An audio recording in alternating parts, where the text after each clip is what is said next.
Kochi mayor സ്ഥാനത്തെ ചൊല്ലിയുള്ള വിവാദങ്ങൾ പുകയുമ്പോൾ വിഷയത്തിൽ KPCC ഇടപെട്ടേക്കില്ല എന്ന സൂചന.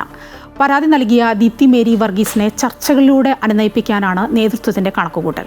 അതേസമയം ഡെപ്യൂട്ടി മേയർ സ്ഥാനത്തേക്ക് പരിഗണന ലഭിക്കാത്തതിനെതിരെ മുസ്ലിം ലീഗും രംഗത്തെത്തിയിട്ടുണ്ട്. ലീഗിന്റെ ജില്ലാ നേതൃത്വം ചേർന്ന് വിഷയം ചർച്ച ചെയ്യും. കൂടുതൽ വിവരങ്ങളുമായി കൊച്ചിയിൽ നിന്ന് പ്രശാന്ത് ജോസഫ് ചേരുകയാണ്.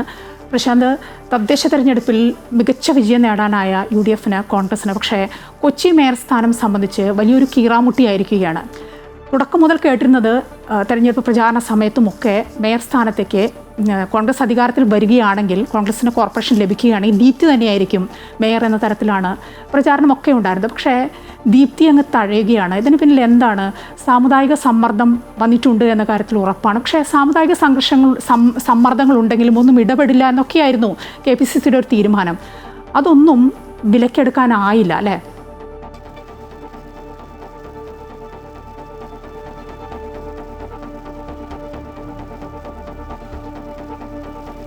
തീർച്ചയായും മായ സൂചിപ്പിച്ചതുപോലെ തന്നെ ഈ തെരഞ്ഞെടുപ്പ് കാലഘട്ടത്തിലെല്ലാം ഉയർന്നു വന്നിരുന്ന മേയർ സ്ഥാനാർത്ഥി എന്ന നിലയിൽ ദീപ്തി മേരി വർഗീസിൻ്റെ പേര് തന്നെയായിരുന്നു. കാരണം അവർ KPCC ജനറൽ സെക്രട്ടറി കൂടിയാണ്.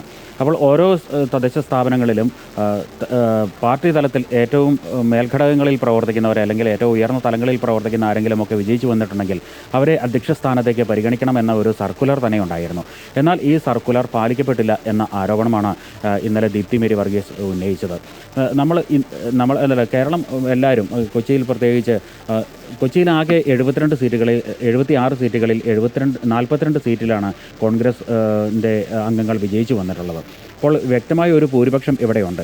ഏതായാലും ഈ KPCCയുടെ അല്ലെങ്കിൽ പാർട്ടിയുടെ സർക്കുലർ പാലിക്കപ്പെടുകയാണെങ്കിൽ KPCC ജനറൽ സെക്രട്ടറിയായ അഡ്വക്കേറ്റ് ദീപ്തി മേരി വർഗീസ് തന്നെയായിരുന്നു മേയർ സ്ഥാനത്തേക്ക് എത്തേണ്ടിയിരുന്നത് എന്നാണ് കരുതിയിരുന്നത്. എല്ലാവരും അവസാന നിമിഷം വരെ പ്രതീക്ഷിച്ചിരുന്നതും ഒരുപക്ഷെ ടേം വ്യവസ്ഥയിൽ മുന്നോട്ട് പോയാൽ പോലും ദീപ്തി മേരി വർഗീസിന് ഒരു ടൈം ലഭിച്ചേക്കുമെന്ന് തന്നെയാണ് എല്ലാവരും കരുതിയിരുന്നത്. അതും ആദ്യ ടൈം തന്നെ ലഭിക്കുമോ എന്നായിരുന്നു ഉറ്റുനോക്കിയിരുന്നത്. എന്നാൽ അവസാന നിമിഷം 2 ടൈമായി മേയർ സ്ഥാനം പങ്കിടപ്പെടുകയും അതിൽ ദീപ്തി മേരി വർഗീസ് ഒരു ടൈമിലും വരുന്നില്ല എന്നതും നമുക്ക് അവസാനം കാണാൻ കഴിഞ്ഞത്. അത് ഏവരെയും ഞെട്ടിക്കുന്ന ഒരു തീരുമാനം തന്നെയായിരുന്നു. നമുക്ക് മനസ്സിലാക്കാൻ കഴിയുന്നത് ഇതിൽ സാമുദായിക സമ്മർദ്ദങ്ങൾ മാത്രമല്ല, ഗ്രൂപ്പ് സമ്മർദ്ദങ്ങളും ഉണ്ടായിട്ടുണ്ട് എന്ന് തന്നെയാണ്. അതുതന്നെയാണ് ദീപ്തി മേരി വർഗീസും പറഞ്ഞു വെച്ചത്. ഡൊമിനിക് പ്രസൻറ്റേഷൻ, ഇത് ഗ്രൂപ്പുകളുടെ പേര് പറഞ്ഞില്ലെങ്കിലും A ഗ്രൂപ്പ് നേതാവായ ഡൊമിനിക് പ്രസൻറ്റേഷനും ഐ ഗ്രൂപ്പ് നേതാവായ N വേണുഗോപാലും ശക്തമായ ഒരു ഇടപെടൽ നടത്തിയിട്ടുണ്ട് എന്ന തരത്തിലുള്ള ഒരു ആരോപണം ഇന്നലെ ദീപ്തി മേരി വർഗീസിൻ്റെ പ്രതികരണങ്ങളിൽ ഉണ്ടായിരുന്നു. അവർ ഈ ഗ്രൂപ്പിൻ്റെ പേരുകൾ പറഞ്ഞില്ലെങ്കിൽ പോലും അതോടൊപ്പം തന്നെ DCC പ്രസിഡന്റ് മുഹമ്മദ് ഷിയാസ്, അദ്ദേഹം VD സതീശൻ്റെ, പ്രതിപക്ഷ നേതാവ് VD സതീശൻ്റെ വിശ്വസ്തൻ കൂടിയാണ് അദ്ദേഹം. ഇവർ 3 പേരുമാണ് വിജയിച്ചു വന്ന കോൺഗ്രസിൻ്റെ കൗൺസിലർമാരെ നേരിട്ട് കണ്ട് സംസാരിക്കുകയും ആരെ മേയർ സ്ഥാനത്തേക്ക് കൊണ്ടുവരണമെന്നുള്ള കാര്യത്തിൽ ഒരു സമവായം പോലെ രൂപീകരിക്കുകയും ചെയ്തത്.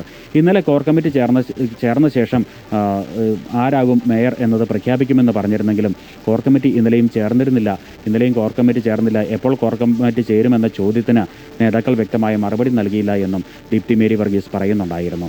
അപ്പോൾ സർക്കുലർ പാലിക്കപ്പെട്ടില്ല, ഗ്രൂപ്പ് സമ്മർദ്ദങ്ങൾക്ക് വഴങ്ങേണ്ടി വന്നു, ഇത്തരത്തിലുള്ള ആരോപണങ്ങൾ തന്നെ ദീപ്തി മേരി വർഗീസ് തുറന്നു പറയുന്നു. അതേപോലെ തന്നെ കോർപ്പറേഷൻ്റെ തെരഞ്ഞെടുപ്പ് ചുമതലയുണ്ടായിരുന്ന VD സതീശൻ ഇക്കാര്യത്തിൽ ഒരു പ്രതികരണവും നടത്തിയില്ല. ഇതിനിടെയാണ് ദീപ്തി മേരി വർഗീസ് KPCCക്ക് പരാതി നൽകുന്നത്. അപ്പോൾ മാധ്യമങ്ങളുടെ ചോദ്യങ്ങൾക്ക് ദീപ്തി മേരി വർഗീസ് നൽകിയ മറുപടി, ഇത്തരം ചോദ്യങ്ങൾക്ക് മറുപടി പറയേണ്ടത് DCC പ്രസിഡന്റും അതേപോലെ പ്രതിപക്ഷ നേതാവ് VD സതീശനുമാണ്. അവരാണ് ഇക്കാര്യത്തിൽ മറുപടി പറയേണ്ടത്. തൻ്റെ അടുത്ത് ആരും കാര്യങ്ങൾ വ്യക്തമായി പറഞ്ഞിട്ടില്ല എന്ന് തന്നെയാണ്. ഏതായാലും നമുക്ക് മൊത്തത്തിൽ മനസ്സിലാകുന്നത് A ഗ്രൂപ്പ് നേതാവായ VK മിനിമോൾക്ക് ലഭിച്ചത് 17 പേരുടെ പിന്തുണയാണെങ്കിൽ ഐ ഗ്രൂപ്പിൽ നിന്നുള്ള ഷൈനി മാത്യുവിന് ലഭിച്ചത് 20 പേരുടെ പിന്തുണയാണ്. അപ്പോൾ ഗ്രൂപ്പ് സമ്മർദ്ദം തന്നെയാണ് ഇവിടെ ഫലം കണ്ടത് എന്നാണ് നമുക്ക് മനസ്സിലാക്കാൻ കഴിയുന്നത്. ഏതായാലും ദീപ്തി മേരി വർഗീസ് നൽകിയ പരാതി, അത് KPCC ആ വിഷയത്തിൽ ഇടപെട്ടേക്കില്ല എന്ന് തന്നെയാണ് നമുക്ക് മനസ്സിലാക്കാൻ കഴിയുന്നത്. അത്തരത്തിലുള്ള സൂചനകളാണ് പുറത്തു വരുന്നത്. അതത് ജില്ലകളിലെ കാര്യങ്ങൾ അതത് ജില്ലയിൽ തന്നെ പരിഹരിക്കപ്പെടട്ടെ. സാമുദായിക സമ്മർദ്ദമല്ല, ഗ്രൂപ്പ് സമ്മർദ്ദമാണ് കൊച്ചി മേയർ സ്ഥാനവുമായി ബന്ധപ്പെട്ട് ഇപ്പോൾ സമവായത്തിൽ എത്താതെ പോയതും ഈ വിവാദങ്ങളിലേക്ക് പോകാൻ കാരണമെങ്കിൽ, ഇനിയിപ്പോൾ നിയമസഭാ തെരഞ്ഞെടുപ്പ് വരികയാണ്. ഗ്രൂപ്പ് തർക്കങ്ങൾ തുടരുകയല്ലേ ഉള്ളൂ. ഇത് കോൺഗ്രസിന് വലിയൊരു തിരിച്ചടിയാവില്ലേ?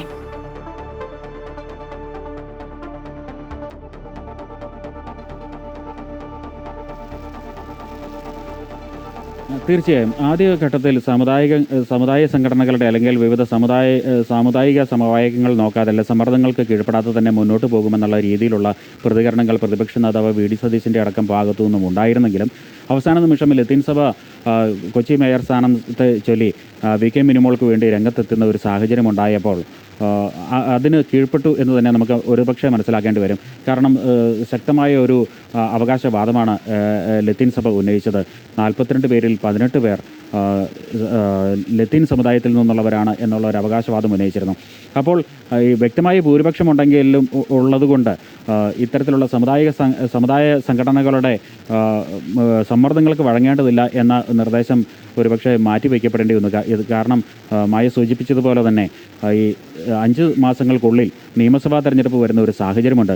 അത്തരം ഒരു സാഹചര്യത്തിൽ സമുദായങ്ങളെ കൂടി പരിഗണിക്കേണ്ടിയിരിക്കുന്നു. അവർ മുന്നോട്ട് വയ്ക്കുന്ന ആവശ്യങ്ങളും നിർദ്ദേശങ്ങളും കൂടെ പരിഗണിക്കേണ്ടതുണ്ട് എന്നുള്ള ഒരു കാര്യം കൂടി ഇവിടെ പരിഗണിക്കപ്പെട്ടിട്ടുണ്ട് എന്നും നമുക്ക് കരുതേണ്ടതുണ്ട്. എന്നാൽ ഇതിനൊക്കെ മുകളിലായി ഈ ഗ്രൂപ്പുകളുടെ ഒരു സമ്മർദ്ദവും ഉണ്ടായിരിക്കുന്നു. അപ്പോൾ സമുദായ സമവാക്യങ്ങളും ഗ്രൂപ്പ് സമ്മർദ്ദങ്ങളും ഒക്കെ പരിഗണിക്കപ്പെട്ടപ്പോഴാണ് ദീപ്തി മേരി വർഗീസ് പുറത്താക്കപ്പെട്ടത്. പിന്നെ നമ്മൾ മുമ്പ് സൂചിപ്പിച്ചതുപോലെ മുസ്ലിം ലീഗും ഒരു പരാതിയുമായി രംഗത്ത് വന്നിട്ടുണ്ട്. കാരണം ഡെപ്യൂട്ടി മേയർ സ്ഥാനത്തേക്ക് മുസ്ലിം ലീഗിനെ കൂടി പരിഗണിക്കണമെന്ന് അവർ ആവശ്യം ഉന്നയിച്ചിരുന്നു. എന്നാൽ കോൺഗ്രസ് ഒറ്റയ്ക്ക് ഇതൊക്കെ തീരുമാനിച്ച് മുന്നോട്ട് പോകുന്ന ഒരു കാഴ്ചയാണ് നമുക്ക് കാണാൻ കഴിഞ്ഞത്. ഡെപ്യൂട്ടി മേയർ സ്ഥാനത്തേക്ക് ലീഗിന് ഒരു പരിഗണനയും ലഭിച്ചില്ല. കോൺഗ്രസ് തന്നെ എല്ലാ സ്ഥാനത്തേക്കുമുള്ള അംഗങ്ങളെ പരിഗണിച്ചു. ഡെപ്യൂട്ടി മേയർ സ്ഥാനത്തേക്ക് ഒരു ടീമിൽ പോലും ലീഗിനും പരിഗണന ലഭിച്ചില്ല. ഇന്ന് ലീഗിൻ്റെ ജില്ലാ നേതൃയോഗം ചേരുന്നുണ്ട്. ഇവർ ഇക്കാര്യം ചർച്ച ചെയ്യും. പിന്നീട് ഒരുപക്ഷെ യു ഡി എഫിന് ഈ കാര്യത്തിലുള്ള തങ്ങളുടെ പ്രതിഷേധം അറിയിക്കാനുള്ള സാധ്യതയുമുണ്ട്. ഏതായാലും മായ ആദ്യം സൂചിപ്പിച്ചതുപോലെ തന്നെ കൊച്ചിയിൽ തെരഞ്ഞെടുപ്പിന് ശേഷം മുമ്പത്തേക്കാൾ വലിയ ഒരു തർക്കവും വിവാദവും ഉയർന്ന ഒരു സാഹചര്യമാണ്.